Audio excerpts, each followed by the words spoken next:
putting on par what we do know, the structure of our experience, the perception, as it were, the random, beautiful, floating myriad of information around you, the experience that only you as the subject are experiencing, all of that in relation to reason. Now, what role does reason have in this? Indeed, Schopenhauer thinks that reason should be placed very high on a pedestal, but even higher, and to be made sure that in relation to each other that reason is placed one grade below it, would be our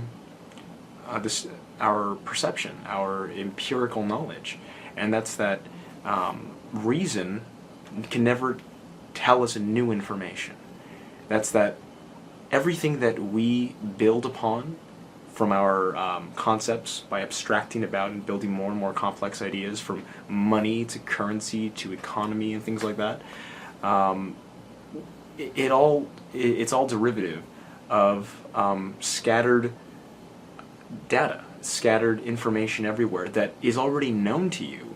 All these ideas of objects and all the information that you can possibly draw upon is already known, but it's just not organized. But once it's organized, it becomes a part of reason's form, which is the only thing that reason could tell us is that if A, then B, and if not A, then not B. It's always usually in that, well, it's not always, there's also the other things like and, or, connectors and things, but naturally that's pretty much what reason builds upon, suppositions and suppositions. Reason is sort of like an empty vessel in this respect. This is the distinction between the rationalists and the empiricists. Now, Schopenhauer would say that one main point, this I'm taking this from Brian McGee's book, by the way. Schopenhauer thinks reason can't tell us anything new that we already don't know. It can just organize it for us in the forms if A then B, if not A then not B. Also, that there are 2 points. The first one just mentioned. The second one, every argument has at least one premise. It has premises, but at least one premise.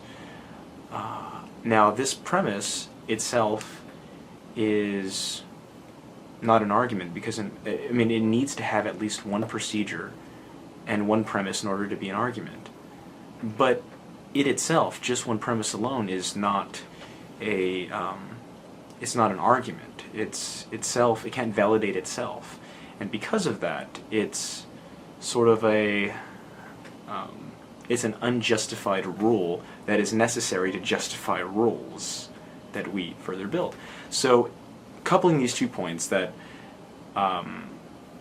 reason are pretty much like empty vessels, in that it cannot give us any new information, and that that arguments are themselves unjustified, but necessarily justify other things. And these 2 points pretty much point.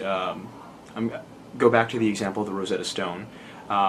Give a reason why it's reasonable to accept the structure of experience on internal evidence, and unreasonable to not do so and look elsewhere or above or without or external evidence, or however you want to put it.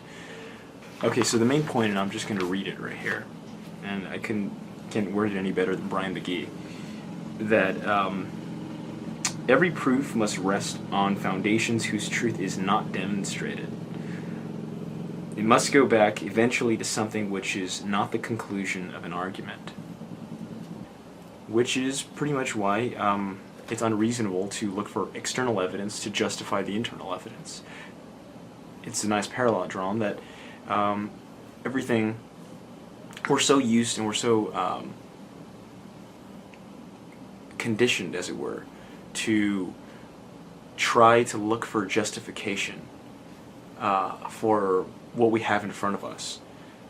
But what we fail to realize, and what Schopenhauer tries to point out, is that our justification means are themselves unjustified. But they are necessarily unjustified because you can't justify them. Try to justify a self-evident truth, that A is A. How can you do that? So people that look towards things external evidence, faith, things irrational, not rational, basically without reason, that Schopenhauer is saying is unreasonable to do, because the same way that we look at the beginning procedures of justification being unjustified, we should look at the structure of our experience, not looking elsewhere to justify the internal evidence. We should just rest content with the internal evidence and understand it that way. And that it's reasonable to do this and unreasonable to follow the external evidence. This would be Schopenhauer's position. Alright, cool. Thanks. I think I understand it better now too by explaining it, so you guys should try this sometime.